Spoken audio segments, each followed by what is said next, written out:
Hello everyone, let's talk about the new changes that Microsoft is rolling out on Windows 11 build 26300.8276 through the beta channel.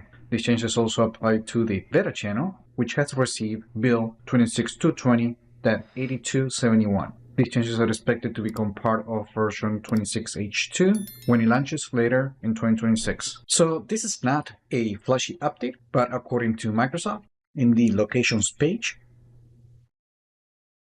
when turning off location services, the default location and the allow locations override settings become unavailable. However, apparently I did not get this change because on my computer it's still not available. So I decided to switch computers, and now you're seeing an installation in the beta channel. And as you can see, when I turn off location services, the default location and allow location override settings are now disabled by default, are now disabled because we turn off this feature. Also, when navigating to the install apps page, the company notes that the navigation to this page has been improved. Microsoft also notes that it's improving the placement of icons in File Explorer, more specifically in the search box, to be more consistent across devices. So this is the old search. This is how the icon for the new search box will appear, and here's if you have a Copilot Plus PC.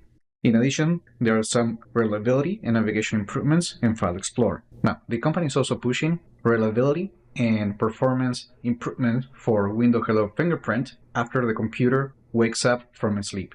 Also, you will find performance improvements for the clipboard history, and the company notes improvements in fonts. And that's it. Those are the biggest changes that we're going to see on Windows 11 build 26300.8276 and build 26220.8271 in the dev and beta channels. Let me know in the comments what you think about these changes, and remember that the company promised to improve the operating system better, so we are expecting that they will start rolling out new features and changes pretty soon. Also, like the video, share it, subscribe to the channel if you haven't done that yet, and I just hope this video was informative for you, and I would like to thank you for viewing.